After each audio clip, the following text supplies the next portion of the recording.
Hello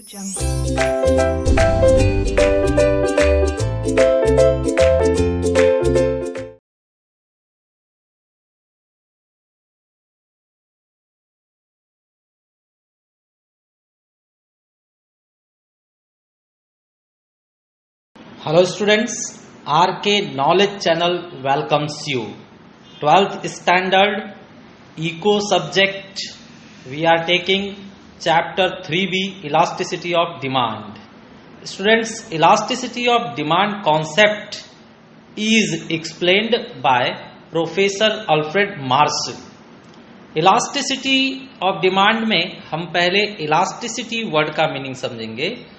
elasticity मतलब होता है कोई भी एक वेरिएबल अगर चेंज हो रहा है तो उससे रिलेटेड दूसरा वेरिएबल कितना चेंज हुआ, कितना रिस्पॉन्स दे रहा है, उसे हम इलास्टिसिटी कहते हैं.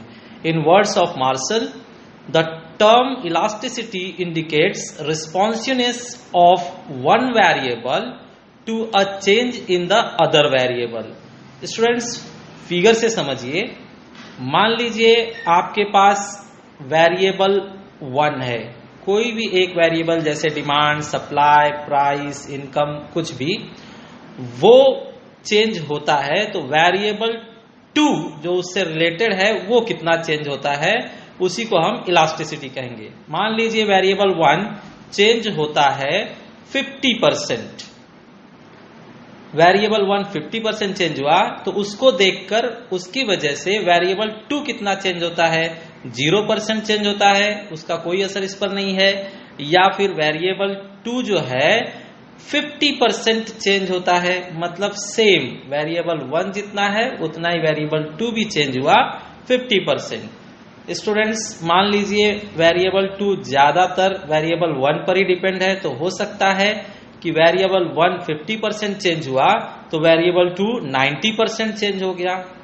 और हो सकता है कि वेरिएबल 2 टोटली डिपेंड है वेरिएबल 1 पर, बहुत ज्यादा डिपेंड है, तो फिर उसके अंदर चेंज कितना आ जाएगा, 200%. इस तरह से एज्यूम कर लेते हैं. तो वेरिएबल 1 50% चेंज हुआ तो वेरिएबल 2 0%, 50%, 90%, 200%, कुछ भी चेंज हो सकता है. इसी क्वांटिटी को, इसी रिस्पॉन्स को हम इलास्टिसिटी कहते हैं. Next, elasticity of demand refers to the degree of responsiveness of quantity demanded to a change in its price or any other factor. Student, elasticity of demand जो है कई फैक्टर्स पे डिपेंड होता है, जैसे प्राइस या फिर इनकम या फिर सब्स्टिट्यूट गुड्स या फिर कॉम्प्लीमेंट्री गुड्स. तो डिमांड को असर करने वाला जो फैक्टर है, जो बेस है, जो बेस फैक्टर है, वो मान लीजिए कि 50% चेंज हुआ तो डिमांड मार्केट में कितना परसेंट चेंज हो जाता है वो चेक करते हैं. तो फैक्टर जो है, मतलब डिमांड लोग प्राइस को देखकर करते हैं, अपने इनकम के हिसाब से करते हैं. तो फैक्टर 50% चेंज हुआ और मार्केट में देखा जा रहा है कि हो सकता है डिमांड 0% चेंज हुआ, या फिर मार्केट में फैक्टर 50% चेंज हुआ और डिमांड जो है 30% ही चेंज हुआ, इतना कुछ असर नहीं पड़ा डिमांड पर. या हो सकता है कि फैक्टर आपका 50% चेंज हुआ था और डिमांड जो है आपका 80% चेंज हो जाए. ओके, तो डिमांड अपने फैक्टर से कितना प्रभावित होता है उसके हिसाब से चेंज होगा और उसी चेंज को हम कहेंगे इलास्टिसिटी ऑफ डिमांड. लास्ट 120% ज्यादा अगर फैक्टर पर डिपेंड है तो 120% भी डिमांड चेंज हो सकता है. Now students, let's see type of elasticity of demand. Students, elasticity of demand मुख्यतः 3 चीजों पर डिपेंड होती है. इकोनॉमिस्ट ने कहा सबसे पहले इनकम पर. अगर इनकम ज्यादा होगी तो लोग डिमांड भी ज्यादा करेंगे, लोगों का डिमांड चेंज होता है इनकम को देखकर. तो पहला इकोनॉमिस्ट ने टाइप बताया income elasticity of demand. Secondly, economist लोगों ने कहा कि एक चीज का दूसरे चीज पे भी असर होता है. जैसे रिक्शे का अगर भाव बढ़ता जाए, भाड़ा बढ़ता जाए, तो लोग बस से जाएंगे, और बस का अगर भाव बढ़ता जाए तो लोग रिक्शे से जाएंगे। मतलब एक चीज की फैक्टर में बदलाव दूसरे चीज के डिमांड पे डिपेंड कर रहा है। एक चीज का प्राइस चेंज हुआ तो दूसरे का डिमांड अप एंड डाउन हो रहा है, तो इसे elasticity of, cross elasticity of demand कहते हैं। लास्ट है प्राइस इलास्टिसिटी ऑफ डिमांड। तो price elasticity of demand main है। ये हम मार्केट में कोई भी चीज देखते हैं तो प्राइस को ही देखकर परचेज करते हैं। तो पहले डिटेल में देखा जाए income elasticity of demand. So income elasticity of demand का मीनिंग देखा जाए, मतलब डिमांड रिस्पॉन्स करेगा इनकम को देखकर, डिमांड रिस्पॉन्स करेगा इनकम को देखकर। इसे इकोनॉमिस्ट के शब्दों में देखा जाए, it refers to the degree of responsiveness, it refers to the degree of responsiveness of a change in quantity demanded, मतलब क्वांटिटी डिमांडेड में कितना चेंज हो रहा है, to a change in the income only, मतलब अगर इनकम चेंज हुआ है तो उसकी वजह से पर्सन कितना डिमांड में चेंज कर रहा है, बदलाव कर रहा है, उसे हम कहेंगे इनकम इलास्टिसिटी ऑफ डिमांड। तो यहां पर स्टूडेंट डिमांड किसकी वजह से चेंज होगा, इनकम की वजह से, मेन ओनली इनकम की वजह से डिमांड चेंज होगा। तो मान लीजिए आपकी इनकम में प्रमोशन मिल गया आपको, या आपको इंक्रीमेंट मिल गया आपके इनकम में 50%। हो सकता है कि आप डिमांड कुछ भी ना बढ़ाएं, आपके पास सब कुछ पहले से ही है खरीदा हुआ, आप न खरीदना चाहें तो 0% डिमांड पर असर हुआ, या फिर 50% आपका इनकम बढ़ गया तो आप 50% डिमांड, खर्चा, एक्सपेंडिचर क्या कर रहे हैं, ज्यादा कर रहे हैं। मतलब इनकम जितना बढ़ा उतना ही आपने खर्चा भी बढ़ाया। या हो सकता है कि आपके घर में बहुत सारी जरूरत की चीजें नहीं हैं, अब इनकम बढ़ी है तो आप खरीदना चालू कर दिए, मतलब इनकम 50% बढ़ा, आपने खर्चे 90% बढ़ा दिए। और हो सकता है कि इनकम अगर आपका 50% बढ़ा तो आप एक्सपेंडिचर, डिमांड जो है 200% बढ़ा दिए। तो डिमांड डिपेंड था वहां पर इनकम पर। अब इनकम इलास्टिसिटी कितनी है उसे मापने के लिए, जैसे स्टूडेंट्स किसी को बुखार होता है तो बुखार है लेकिन कितना है वो मापने के लिए हम थर्मामीटर का यूज करते हैं। ठीक है, वजन आपका बढ़ गया है लेकिन कितना बढ़ा है वो चेक करने के लिए वजन मशीन यूज की जाती है। सिमिलरली डिमांड जो है इनकम को देखकर रिस्पॉन्स करता है, लेकिन रिस्पॉन्स कर रहा है तो कितना रिस्पॉन्स किया, कम या ज्यादा, उसे अमाउंट में फाइंड आउट करने के लिए हम फॉर्मूला यूज करते हैं। तो फॉर्मूला ऑफ इनकम इलास्टिसिटी के लिए है इनकम इलास्टिसिटी, इनकम को हम वाई से दिखाएंगे स्टूडेंट, आई इन्वेस्टमेंट के लिए होता है इसलिए इनकम को वाई से दिखाया जाएगा। Income elasticity is equal to percentage change in quantity demanded, quantity demand में कितना चेंज हुआ due to percentage change in income, income में चेंज होने की वजह से, लोगों के इनकम के बदलाव की वजह से लोगों ने डिमांड में कितना परसेंट चेंज किया है उसे अगर डिवाइड करेंगे तो इनकम इलास्टिसिटी ऑफ डिमांड आपको मिलेगा। सिंबॉलिकली शॉर्ट में income elasticity of demand is equal to percentage change in income, percentage change in quantity demanded. Percentage, triangle का मतलब यहां पर चेंज होगा और क्यू का मतलब quantity demanded. Percentage change in quantity demanded divided by percentage change in income.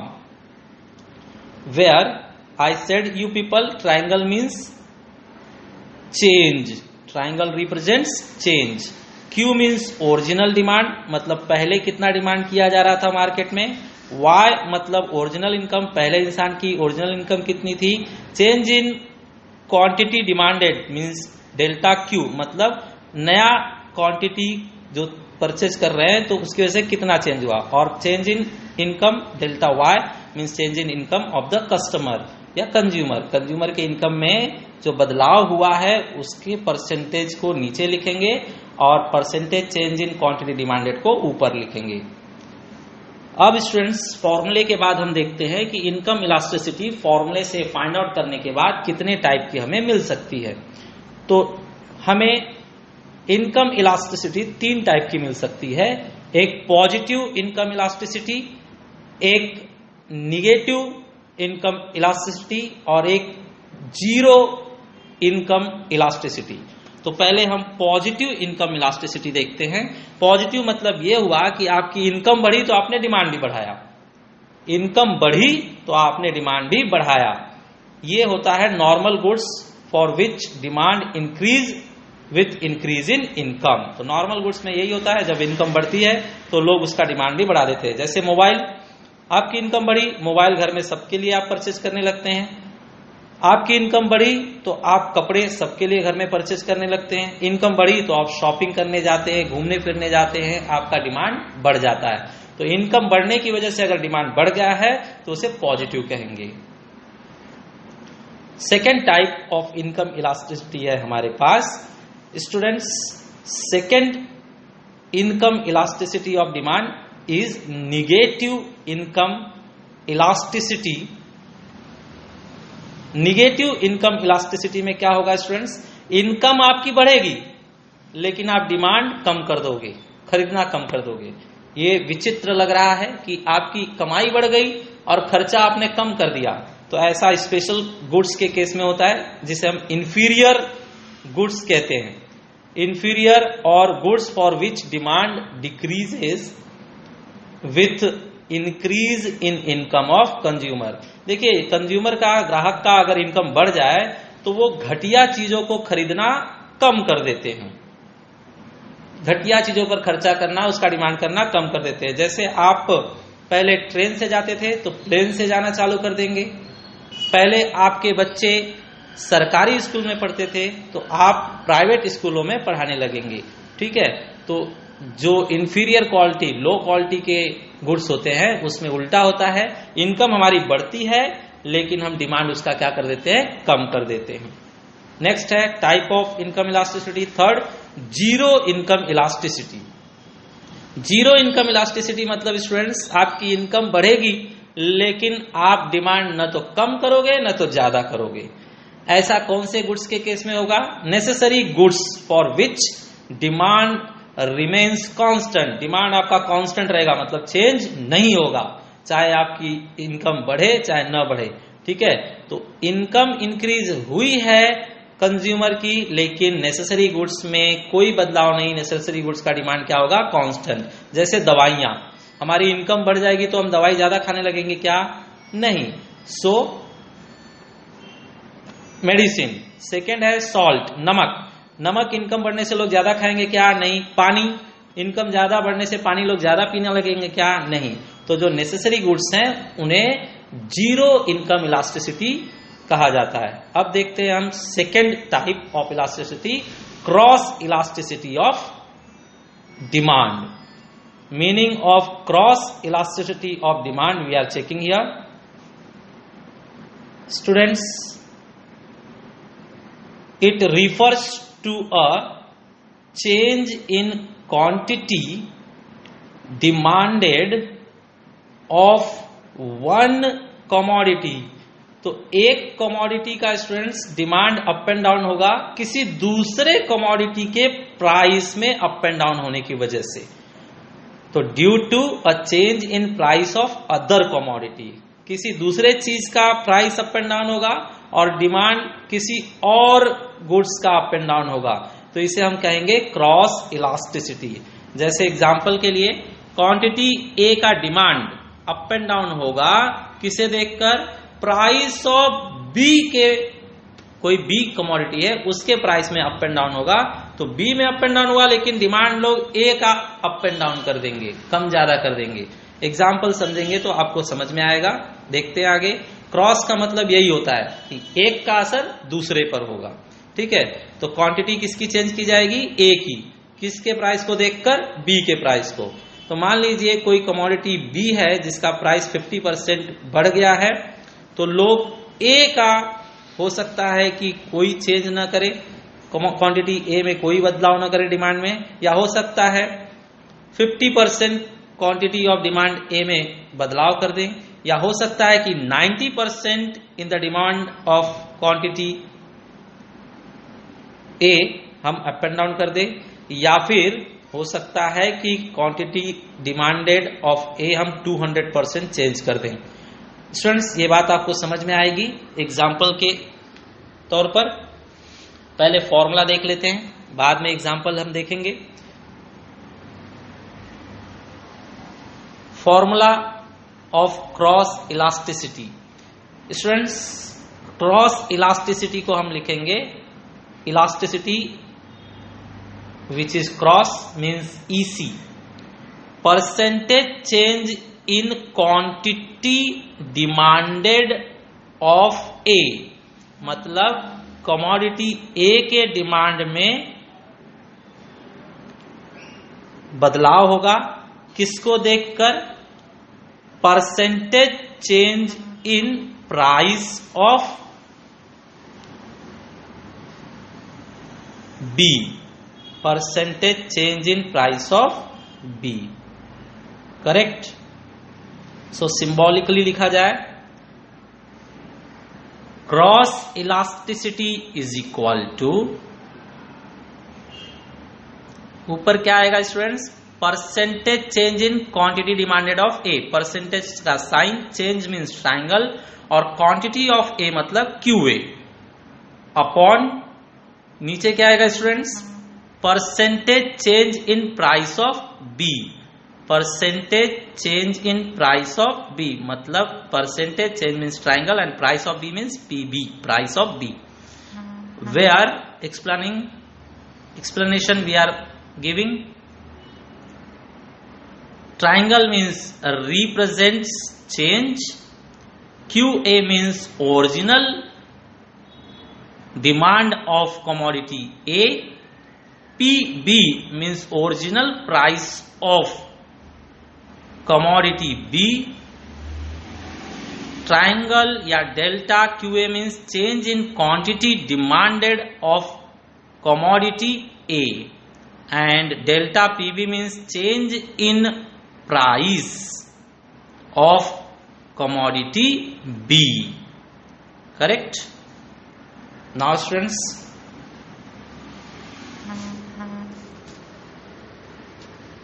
Type of cross elasticity देखा जाए। क्रॉस इलास्टिसिटी के टाइप कौन कौन से हैं? तो student, first type again here we are having positive cross elasticity of demand, positive cross elasticity of demand. Similarly जैसे income elasticity में था पहला पॉजिटिव, वैसा इसमें भी है पहला positive cross elasticity of demand. Students, यहां पर अगर प्राइस एक कमोडिटी की इंक्रीज होगी तो दूसरे की क्वांटिटी डिमांडेड भी इंक्रीज होगी, सेम होना चाहिए। तो जैसे देखिए यहां पर सेवलॉन और डेटॉल का एग्जांपल लिया गया है। सेवलॉन और डेटॉल, अगर सेवलॉन की प्राइस बढ़ गई तो लोग सेवलॉन छोड़कर डिमांड की डेटॉल की डिमांड बढ़ा देंगे, तो सेवलॉन की प्राइस बढ़ेगी लेकिन डिमांड किसका बढ़ेगा? डेटॉल का। सिमिलरली पेप्सी की अगर प्राइस बढ़ गई तो डिमांड किसका बढ़ेगा? कोका कोला का। सिमिलरली अगर कॉफी की प्राइस बढ़ गई तो डिमांड किसका बढ़ेगा? टी का, चाय का। तो एक कमोडिटी की प्राइस बढ़ रही है लेकिन उसकी वजह से डिमांड किसी दूसरे कमोडिटी की बढ़ रही है, तो इसे हम कहते हैं क्रॉस इलास्टिसिटी। हमने पहला देखा पॉजिटिव, दूसरा देखेंगे negative cross elasticity of demand. इसमें उल्टा होगा, एक का प्राइस बढ़ेगा तो दूसरे का डिमांड कम हो जाएगा। एग्जाम्पल के लिए देखा जाए students, example of complementary goods लेंगे। इसके अंदर हम पहले वाले सब्स्टिट्यूट गुड्स थे, अब हम कॉम्प्लीमेंट्री गुड्स ले रहे हैं। कॉम्प्लीमेंट्री मतलब जो दो लोग मिलकर हमारा काम बनाते हैं, दो लोग मिलेंगे तो हमारा काम बनेगा। तो फर्स्ट एग्जाम्पल लिया जाए टी एंड शुगर। अब बताइए स्टूडेंट्स, अगर शुगर की कीमत बढ़ती जाए, चीनी की कीमत बढ़ती जाए तो लोग चाय पीना कम कर देंगे। तो शुगर का प्राइस बढ़ा लेकिन डिमांड ऑफ टी क्या हो गया, कम हो गया, उल्टा हुआ ना, तो इसे निगेटिव कहेंगे, negative cross elasticity of demand. Similarly mobile and SIM, SIM का चार्ज या ऑपरेट करने की कीमत बढ़ते जा रही है, तो लोग मोबाइल का डिमांड क्या कर देंगे, कम कर देंगे। प्राइस सिम का बढ़ा, डिमांड मोबाइल का गिर जाएगा। कार एंड पेट्रोल, आप खुद से सोचिए, अगर पेट्रोल की कीमत बढ़ती जाए तो कार की डिमांड क्या हो जाएगी, कम हो जाएगी। तो इसमें उल्टा हुआ, कीमत एक की बढ़ी तो डिमांड दूसरे की कम हुई, उल्टा, इसके लिए उसे निगेटिव कहा गया। Third type of cross elasticity of demand देखते हैं। थर्ड टाइप स्टूडेंट्स हमारे पास जीरो क्रॉस इलास्टिसिटी है। Zero cross elasticity, zero cross elasticity में कुछ असर नहीं होगा। दूसरे का प्राइस बढ़ा तो पहले के डिमांड में कोई अप एंड डाउन नहीं होगा। ऐसा कब होगा, जब वो दोनों ऐसे कमोडिटीज हैं जिनका कोई रिलेशन आपस में नहीं है, कोई रिश्ता नहीं है। जैसे टी एंड बुक्स, चाय और बुक, चाय और बुक का कोई आपस में रिश्ता होता है क्या, बताइए, नहीं। तो चाय की अगर कीमत बढ़ी तो बुक के डिमांड पर कोई असर नहीं होगा, दैट मीन्स जीरो इलास्टिसिटी, कोई रिस्पॉन्स नहीं करेगा बुक। पिलो एंड लिकर, तकिया और दारू, तकिए और दारू में कोई कॉम्बिनेशन है क्या, नहीं, अनरिलेटेड प्रोडक्ट्स हैं। सो तकिए का भाव बढ़े तो दारू के डिमांड पे कोई असर नहीं होगा, zero cross elasticity. Shoes and chocolate, students chocolate की कीमत अगर बढ़ेगी तो शूज के डिमांड में कोई फर्क पड़ेगा क्या, नहीं, तो उसे हम कहेंगे जीरो क्रॉस इलास्टिसिटी। अब हम तीसरा type of elasticity of demand लेंगे, price elasticity of demand. Student पहले देखा जाए meaning of price elasticity of demand. Students अब डिमांड रिस्पॉन्स करेगा due to price only. Price अगर अप एंड डाउन होगा तो उसको देखकर डिमांड अप एंड डाउन होगा। तो ये सबसे स्ट्रॉन्ग टाइप है, इस टाइप को डिटेल में अगले वीडियो में पढ़ा जाएगा। आज हम सिर्फ इसका टाइप एंड फॉर्मूला देखेंगे। तो स्टूडेंट मार्केट में कुछ भी हम डिमांड करते हैं तो प्राइस को ही देखकर करते हैं, तो price is main determinant of demand, correct. तो चेक कीजिए, price elasticity of demand is the ratio of proportionate change in quantity demanded. Quantity demand में कितना प्रोपोर्शनेट चेंज हुआ है due to a given proportionate change in its price. तो price में जो बदलाव हुआ है उसके आधार पर डिमांड में कितना बदलाव हुआ उसे हम कहेंगे price elasticity of demand. Students बताइए, यहां पर क्वांटिटी चेंज होगी किसे देखकर, प्राइस को। मेन मुद्दा यहां पर प्राइस रहेगा, इसलिए टाइप का नाम रखा गया है प्राइस इलास्टिसिटी ऑफ डिमांड। मान लीजिए किसी चीज की प्राइस 50% बढ़ गई, तो हो सकता है उसके क्वांटिटी पर, खरीदारी पर कोई असर नहीं हुआ, उतना ही लोग खरीद रहे, 0% असर हुआ। मान लीजिए नमक रहा होगा, नमक का भाव 50% बढ़ जाए, फिर भी लोग उतना ही परचेज करेंगे, कोई बदलाव नहीं, कोई रिस्पॉन्स नहीं, मतलब 0%। या हो सकता है 50% प्राइस बढ़ गया तो असर उस पर 50% हुआ। फ्रूट्स मान लीजिए, फ्रूट्स जो हैं जैसे जैसे महंगे होने लगते हैं लोग कम खरीदते हैं, जैसे जैसे सस्ते होने लगते हैं ज्यादा खरीदते हैं। 50% कीमत बढ़ने की वजह से 90% फर्क पड़ा है, या फिर 50% प्राइस चेंज होने की वजह से 200 फर्क पड़ा है। तो अलग अलग जो ये रिस्पॉन्स है, इसी रिस्पॉन्स को हम कहेंगे इलास्टिसिटी। और प्राइस की वजह से असर हुआ है, प्राइस की वजह से डिमांड रिस्पॉन्स कर रहा है, इसलिए उसे प्राइस इलास्टिसिटी ऑफ डिमांड कहा जाएगा। Let's check formula for price elasticity of demand. अब ये हमारे लिए न्यू नहीं है स्टूडेंट्स, जैसे हमने इनकम इलास्टिसिटी ऑफ डिमांड के लिए देखा, जैसे हमने क्रॉस इलास्टिसिटी ऑफ डिमांड के लिए देखा, सेम टू सेम अब हम प्राइस इलास्टिसिटी ऑफ डिमांड के लिए फॉर्मूला देखेंगे। सबके लिए ऊपर क्या था, quantity demanded, percentage change in quantity demanded, और नीचे क्या होगा, परसेंटेज चेंज इन प्राइस। तो यहां हमेशा प्राइस को बेस लिया जाएगा, डिमांड को हर एक फॉर्मूले में ऊपर रखा जाएगा। यहां पर प्राइस को बेस लिया गया, ठीक है। सिंबॉलिकली देखा जाए, जो वर्ड्स में लिखा गया है उसी को सिंबल में लिखते हैं।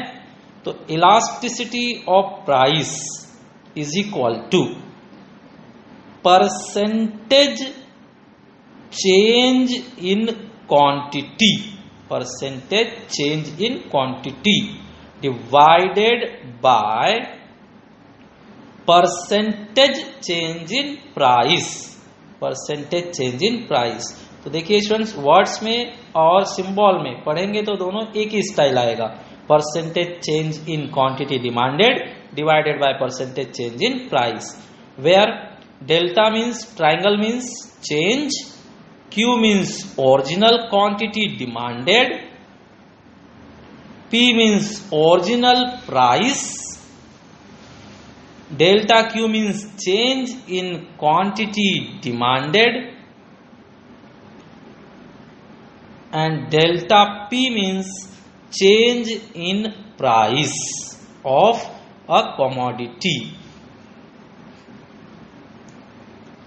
स्टूडेंट्स, फॉर्मूले के बाद हम टाइप्स चेक करेंगे। Types of price elasticity of demand. Students, यहां पर टाइप 5 हैं, बहुत ही इंपॉर्टेंट है एग्जाम के लिए, सो उसे हम नेक्स्ट वीडियो में डिटेल में देखेंगे। आज सिर्फ वो पांचों टाइप के नाम हम देख लेते हैं। सो 5 टाइप के नाम यहां पर देखे जाएं। Type of price elasticity of demand. First one is perfectly elastic demand. Perfectly elastic demand में डिमांड का वैल्यू इन्फिनिटी होता है। परफेक्टली इन इलास्टिक डिमांड में डिमांड का वैल्यू 0 होता है। यूनिटरी इलास्टिक डिमांड में इलास्टिसिटी ऑफ डिमांड का वैल्यू 1 होता है। ये सब डायग्राम शेड्यूल बनाकर हम देखेंगे तो क्लियर कट समझ में आएगा। अभी सिर्फ टाइप के नेम आप याद रखिए।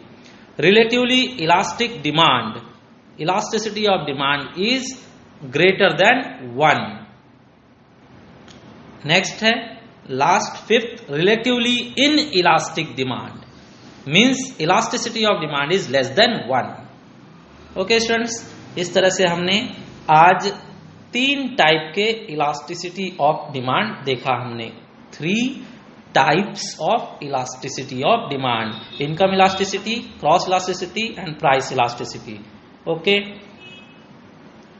Now check here.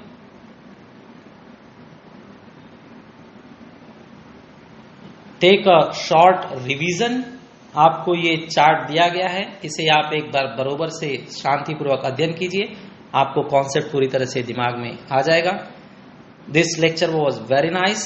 Share and like it and subscribe the channel. Thanks for watching video.